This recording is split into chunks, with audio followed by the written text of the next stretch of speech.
The hydraulic warning light flickered amber in Major Kimberly Walsh's cockpit, 30,000 feet above enemy territory. What started as routine patrol had become a nightmare. Her wingman Lieutenant Amanda Stevens was somewhere down there, alive but hunted, after enemy fire destroyed her Harrier. Walsh's own aircraft was dying, its hover system failing with each passing minute. Standard rescue protocols called for waiting hours for backup. But Stevens didn't have hours.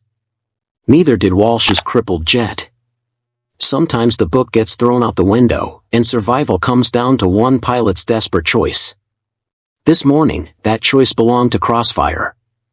The morning sun painted the desert below in shades of gold and rust. Major Kimberly Walsh adjusted her helmet visor and scanned the horizon through her Harrier's canopy. Nothing but empty wasteland stretched for miles. Perfect flying weather, clear skies, light winds, visibility unlimited. Crossfire lead, this is Bolt 2. Beautiful morning for a joyride, isn't it?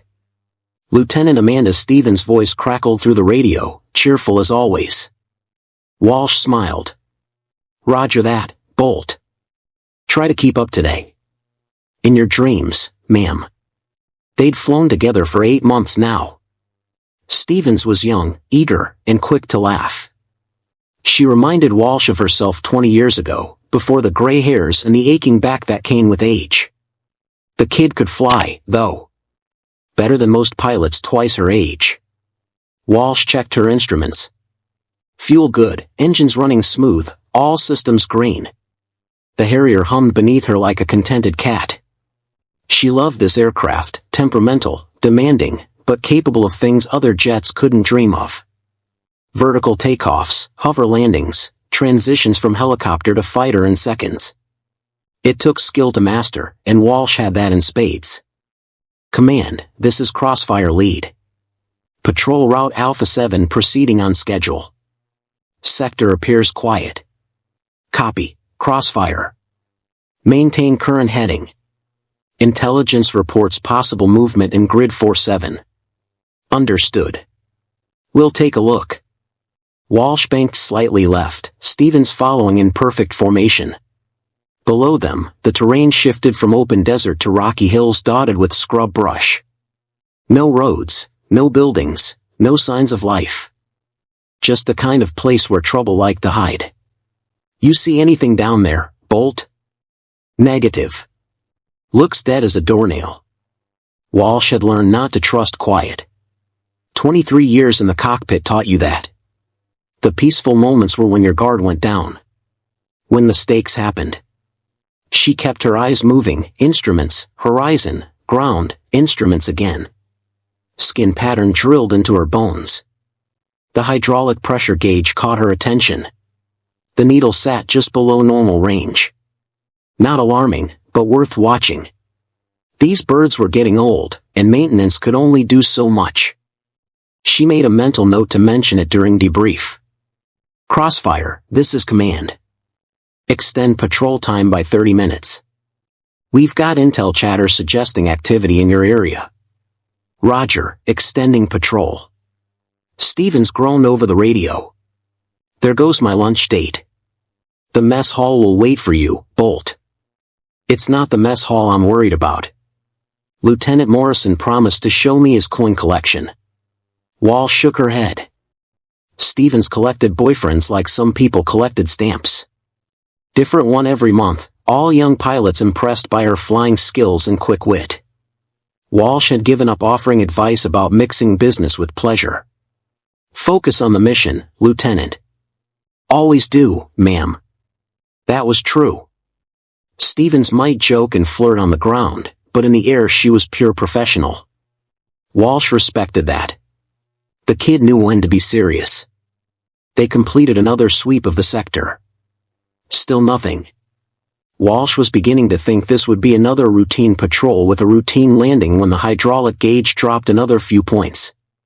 She tapped it with her gloved finger. The needle stayed put. Probably just sensor drift.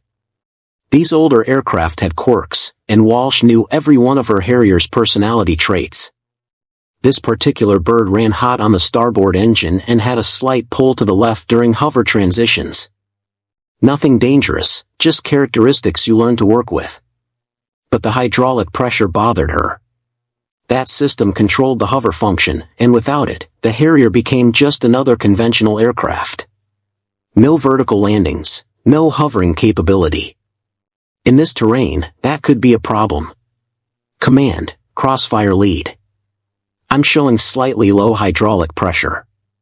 Nothing critical, but worth monitoring. Copy, crossfire. Recommend you. Stevens' voice cut through the transmission, sharp and urgent. Crossfire lead, I've got movement. Multiple vehicles, grid 47 Alpha. They're not supposed to be there. Walsh banked hard right, eyes locked on the coordinates Stevens had called out. The hydraulic gauge dropped another point. She pushed the concern aside and focused on the ground below. Talk to me, Bolt.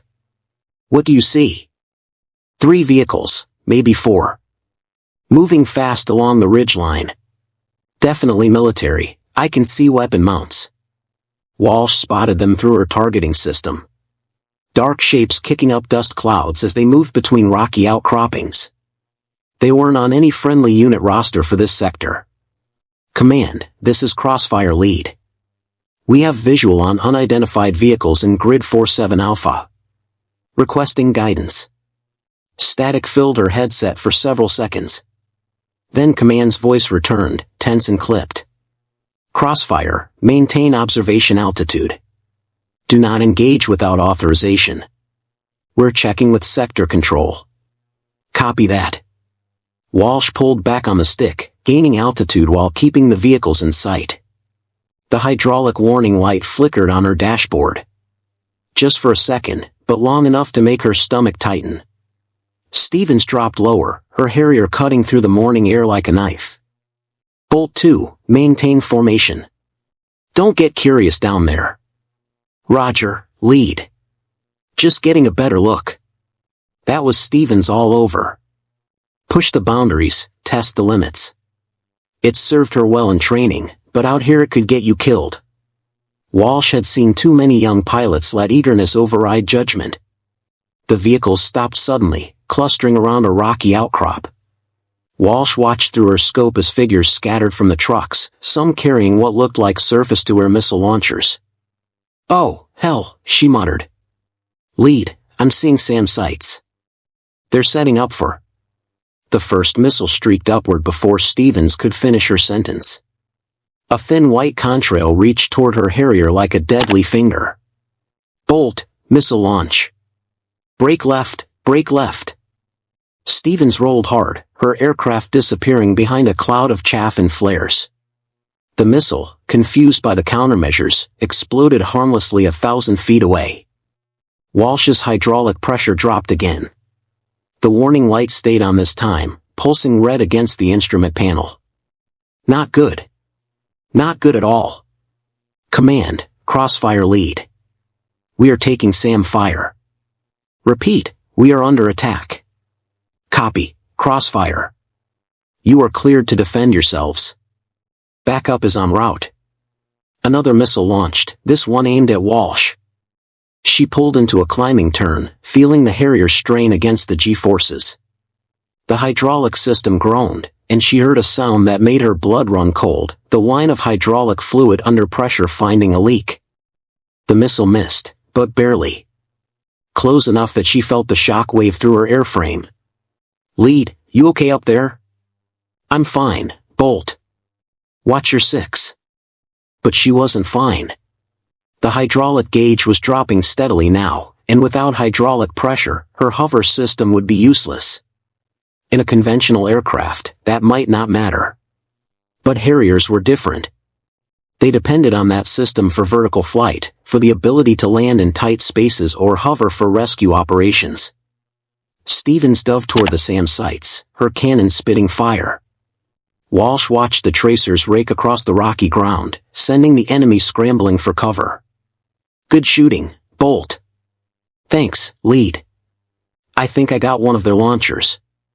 The victory was short-lived. 3 more missiles launched simultaneously, forming a deadly triangle aimed at Stevens' aircraft. Bolt, multiple launches. Get out of there. Stevens pulled up hard, chaff and flares blooming behind her like deadly flowers. 2 missiles went wide, but the third tracked true. Walsh watched in horror as it closed the distance. Come on, Stevens muttered over the radio, her Harrier twisting through the sky. The missile detonated just behind Stevens' engine intake. Shrapnel tore through the aircraft's tail section, and black smoke began pouring from the exhaust nozzle. I'm hit. Stevens' voice was tight with pain and concentration. Engine failure, hydraulics are gone. I'm losing altitude fast. Walsh dove toward her wingman, forgetting her own problems. Stevens' Harrier was spinning now, auto-rotating like a broken toy falling from the sky. Bolt, can you regain control? Negative. She's not responding. I'm going to have to punch out. Walsh's heart hammered against her ribs. Stevens was 20 miles behind enemy lines with hostile forces already mobilizing below. And Walsh's own aircraft was dying by degrees, the hydraulic system failing with each passing minute. Stevens, wait for lower altitude. Give yourself time. Copy that, lead. Walsh watched her wingman's aircraft continue its deadly spiral toward the rocky terrain below. The enemy vehicles were already moving toward the projected crash site. In minutes, Stevens would be on the ground in hostile territory, alone and hunted. Walsh looked at her own hydraulic gauge. The pressure was critical now, barely enough to maintain normal flight, let alone hover operations. Standard rescue protocol called for her to return to base and let the search and rescue teams handle the extraction. But Stevens didn't have time for standard protocol. Command, crossfire lead. Bolt 2 is going down. I'm declaring an emergency. Stevens' voice came through the radio one last time before she ejected. Crossfire, this is Bolt. Thanks for the ride. See you on the other side. The ejection seat fired, and Walsh watched her wingman's parachute bloom against the morning sky. Stevens hit the ground hard, her parachute dragging her across sharp rocks before she could trigger the release. Pain shot through her left shoulder, but she rolled to her feet and gathered the chute quickly. No time to inventory injuries. The enemy vehicles were already heading her way. She pulled out her survival radio and keyed the transmit button. Crossfire lead, this is Bolt. I'm on the ground and mobile. Shoulders banged up but I can move. Walsh's voice crackled back immediately. Copy, Bolt. What's your status? I'm about 2 clicks east of the crash site. Terrain's rough, lots of rocks and gullies. I can see dust clouds from vehicles approaching from the west. Stevens stuffed the parachute under a rock overhang and checked her gear. Sidearm, 3 magazines, survival kit, water for maybe 12 hours. Not much for a day behind enemy lines. Above her, Walsh's Harrier circled like a protective hawk. Stevens could hear the engine note changing, rough, uneven. Whatever was wrong with Walsh's aircraft was getting worse. Lead, your bird doesn't sound right. You should head home. Negative, Bolt. I'm staying until help arrives. Stevens smiled despite her situation. Walsh never left anyone behind. It was one of the things that made her a good leader, but it might get her killed today. She started moving east, staying low and using the rocky terrain for cover. Her shoulder throbbed with each step, but she'd had worse injuries during training. The important thing was distance, putting space between herself and the search teams she knew were coming. The sound of engines grew closer. Stevens found a gap between 2 large boulders and squeezed inside, making herself as small as possible. Through a crack in the rocks, she watched 3 trucks bounce across the uneven ground. Armed men stood in the truck beds, scanning the area with binoculars. Her radio crackled softly. Bolt, I see the search teams. 4 vehicles total, maybe 20 personnel. They're spreading out from your crash site. Copy that, lead. I'm moving to higher ground. Stevens waited until the trucks passed, then climbed out of her hiding spot. The higher she went, the more exposed she'd be to Walsh's eyes, but also to the enemy. She needed to find the right balance, high enough for radio contact, low enough to stay hidden. Her boots slipped on loose shale as she climbed. Each step sent small rocks tumbling down the slope. Too much noise. She slowed her pace, testing each foothold before putting her full weight on it. Bolt, talk to me.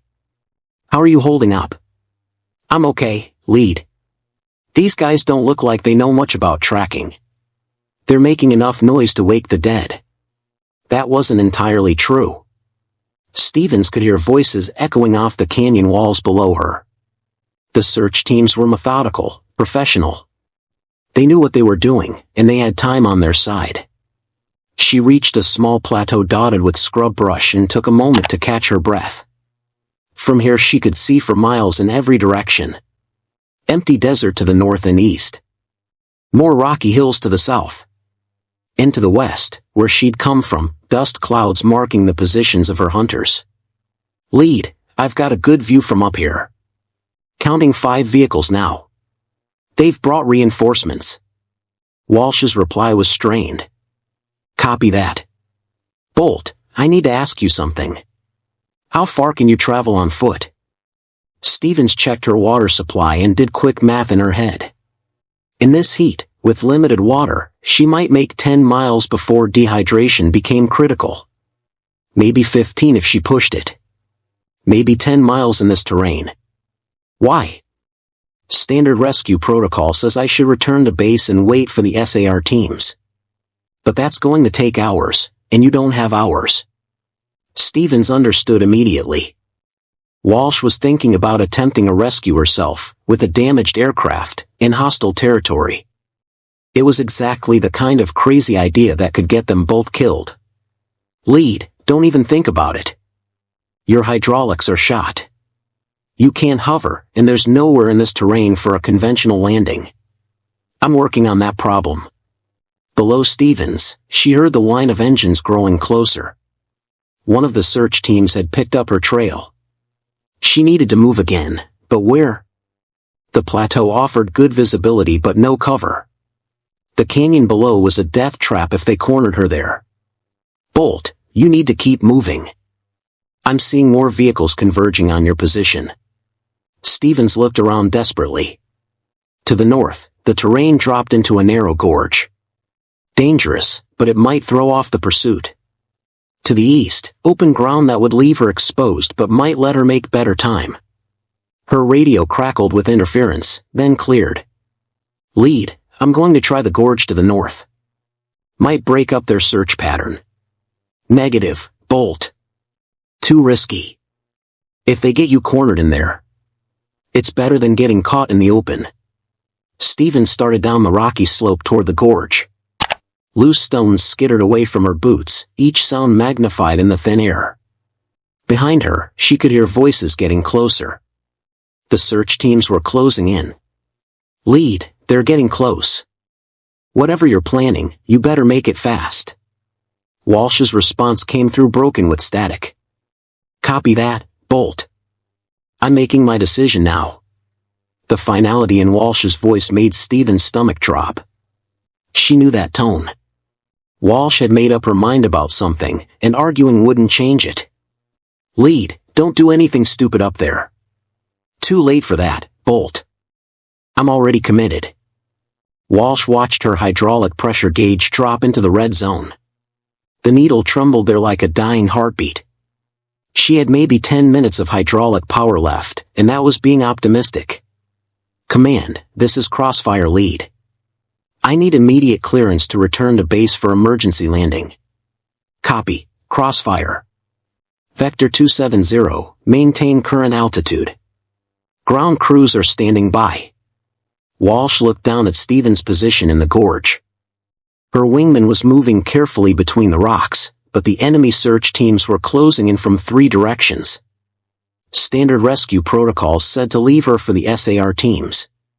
Standard protocols also said pilots with failing aircraft should head home immediately. Walsh had never been good at following standard protocols. Command, negative on that vector. I'm staying with my wingman. Static filled her headset. Then the flight controller's voice returned, sharp with authority. "Crossfire lead, you are ordered to return to base immediately. Your aircraft is not mission capable." "Roger that, Command." Walsh switched off her radio. She banked towards Stevens' position, her mind racing through calculations. Without hydraulics, vertical landing was impossible. But the Harrier could still make a conventional landing if she had enough runway. The problem was finding a flat stretch of ground long enough in this rocky wasteland. She'd spotted a possibility earlier, a dried riverbed about 3 miles north of Stevens' current position. It was rough ground, probably littered with rocks, but it ran straight for almost half a mile. Long enough, maybe, if she came in fast and didn't mind a hard landing. "Bolt, this is lead. I need you to move north. There's a dry riverbed about 3 clicks from your position." Stevens' voice came back breathless.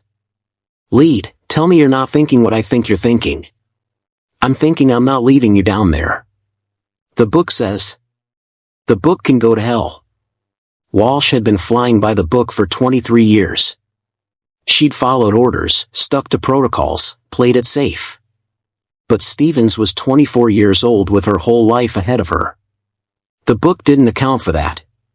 She tested her aircraft's response to control inputs. The Harrier felt sluggish, like flying through thick air. The hydraulic system was dying by degrees, taking with it the precise control that made the aircraft legendary. But the engines still ran strong, and the basic flight controls still responded. "Bolt, what's your ammunition status?" "2 magazines for my sidearm." "Why?" "Because we're going to have company when I land." Walsh pulled up her navigation display and studied the terrain. The riverbed ran east to west, which meant she'd have to approach from the desert side and land heading toward the mountains. Not ideal, but it would put the high ground at her back during the extraction. She keyed her radio to Stevens' frequency. "Bolt, here's the plan. I'm going to put down in that riverbed. You make your way there, but stay hidden until I'm on the ground. Once I land, we'll have maybe 2 minutes before those search teams figure out what's happening." "Lead, this is insane. Your bird can barely fly, and you want to land on a boulder field? You got a better idea?" Silence on the radio. Then Stevens' voice, quieter now. "No, ma'am. I'll start moving north." Walsh could see the enemy vehicles below, converging on Stevens' last known position like hunting dogs following a scent. They'd figure out she was gone soon enough, then spread out to search the surrounding area. Time was running short. She flew a wide circle around the riverbed, studying the approach. The ground looked rough but possible. Lots of rocks, some bigger than others, but a clear path down the center. She'd have to come in fast and flare hard at the last second, using what little hydraulic pressure remained to keep the nose up during touchdown. Her engines ran rough as she descended, the sound echoing off canyon walls. Below, she could see Stevens moving between the rocks, heading north toward their rendezvous point. The young pilot moved well despite her injured shoulder, using cover effectively and minimizing her exposure. "Bolt, I see you. Keep moving. Those search teams are about 10 minutes behind you." "Copy that, lead. How's your bird holding up?" Walsh glanced at her instruments.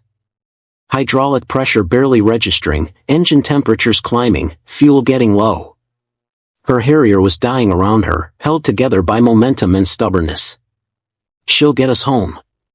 That was probably a lie, but it was the kind of lie that kept people fighting when everything looked hopeless. Walsh had told herself similar lies before, during missions when the odds were impossible and the alternatives were worse. She lined up for her approach, the dried riverbed stretching before her like a rocky runway. No tower control, no ground crews, no emergency equipment standing by. Just her dying aircraft, and a pilot on the ground counting on her to make the impossible look routine. "Bolt, I'm beginning my approach. Be ready to move when I touch down." "Roger, lead. I'll be there." Walsh pushed the throttles forward and began her descent into the unknown.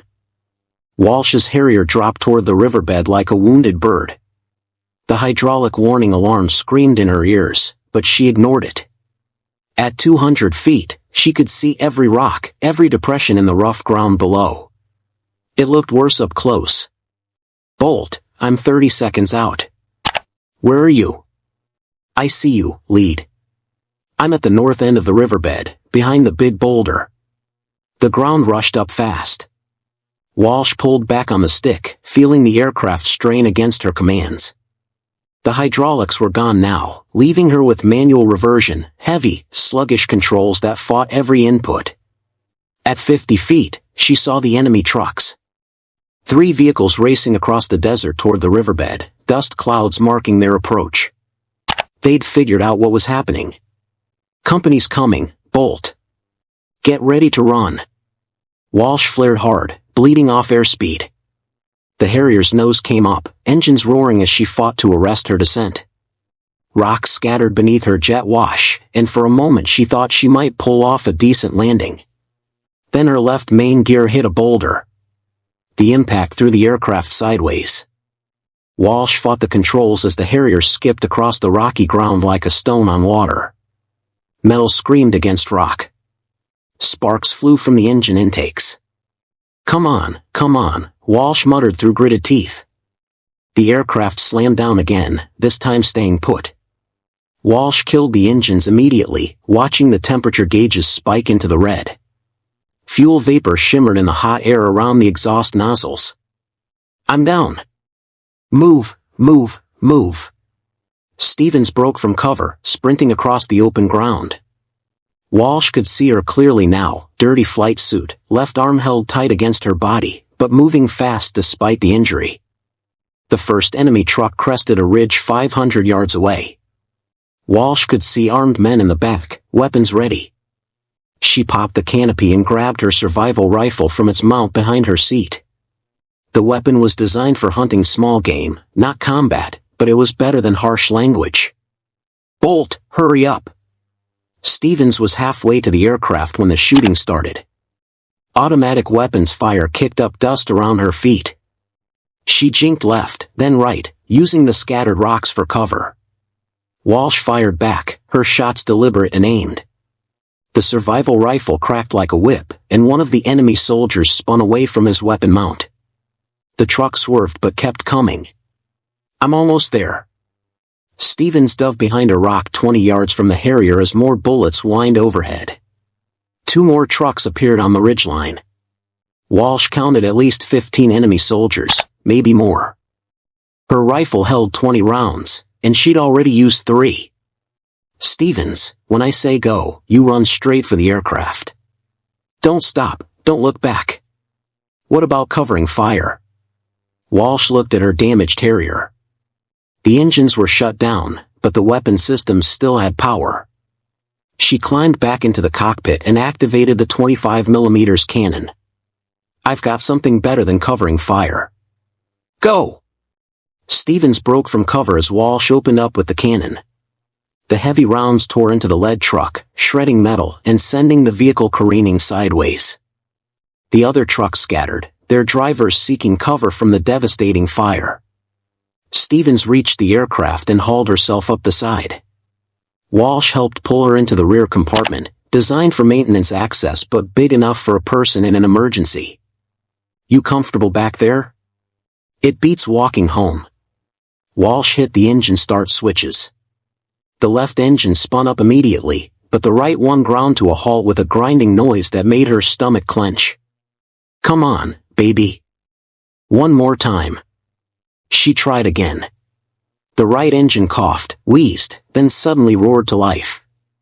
Black smoke poured from the exhaust, but both engines were running. More gunfire erupted around them. Bullets sparked off the aircraft's armor as Walsh pushed the throttles forward. The Harrier lurched ahead, bouncing over the rough ground. "This is going to be rough," she shouted back to Stevens. "Just get us airborne." Walsh pulled back on the stick as they reached takeoff speed. The Harrier lifted off shakily, barely clearing the rocks at the end of the riverbed. The right engine sputtered, then smoothed out. Behind them, the enemy trucks gave chase, but they were already too late. Walsh banked away from the canyon, climbing slowly on her damaged engines. Bolt, you okay back there? I'm fine, Lead. Nice flying.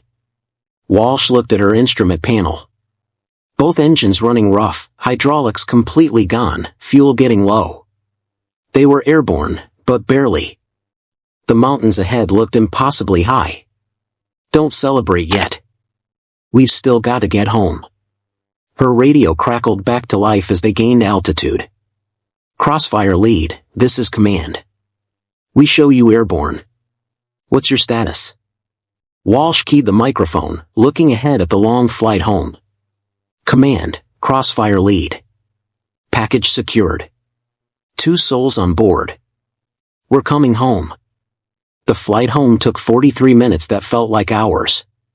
Walsh nursed her dying Harrier through the sky, watching gauges that painted an increasingly grim picture. Engine temperatures climbed. Oil pressure dropped. The airframe shuddered with each gust of wind.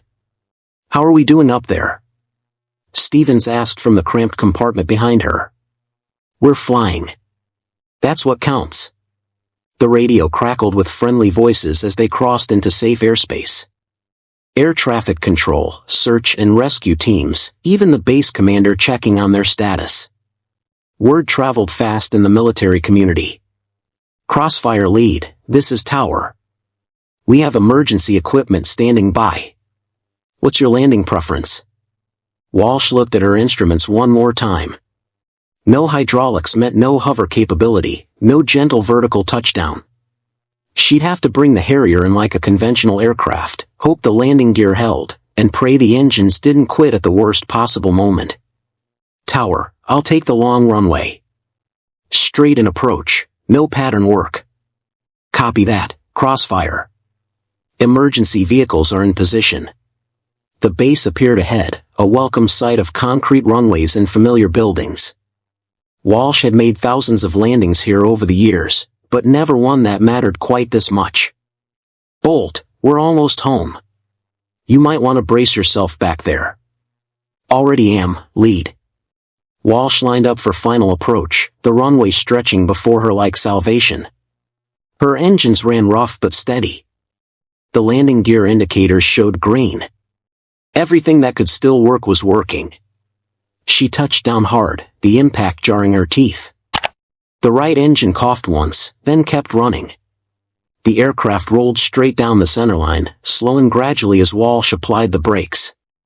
Tower, Crossfire Lead is down and safe. Package delivered. Fire trucks and ambulances surrounded them as they rolled to a stop. Walsh shut down the engines and popped the canopy. The silence felt strange after hours of engine noise and radio chatter. Stevens climbed out slowly, favoring her injured shoulder. A medic immediately began checking her over, but she waved him away. I'm fine. Just bumps and bruises. Walsh lowered herself from the cockpit, her legs shaky from the adrenaline come-down. The ground felt solid and real beneath her boots. Not bad for a morning's work, Stevens said, grinning despite everything. Walsh looked back at her Harrier. Scorch marks on the engine intakes, bullet holes in the tail section, hydraulic fluid pooled beneath the aircraft. The old bird had given everything she had. She'll fly again? The crew chief walked up, clipboard in hand and doubt on his face. Maybe. Going to take some work, though. Stevens walked over to Walsh, moving carefully but under her own power. Thank you, Major. For not following the book. Walsh shrugged. Sometimes the book doesn't have all the answers. They stood together in the morning sun, 2 pilots who'd faced the worst and come through it together. Around them, ground crews swarmed over the damaged Harrier, but Walsh's attention was elsewhere. Stevens? Yes, ma'am. Next time you want to show off for the boys, maybe pick a quieter sector. Stevens laughed, the sound bright and alive in the desert air. Copy that, Lead. Message received. They walked toward the debriefing room, leaving the damaged aircraft behind. Tomorrow there would be reports to write and questions to answer. But today, they were both going home. Major Walsh and Lieutenant Stevens showed us what it means to leave no one behind. Their courage in the face of impossible odds reminds us that the greatest victories often come from refusing to give up on each other. If you enjoyed this story of bravery and friendship, please hit that like button and subscribe for more inspiring military tales. I'd love to hear your thoughts about these remarkable pilots in the comments below.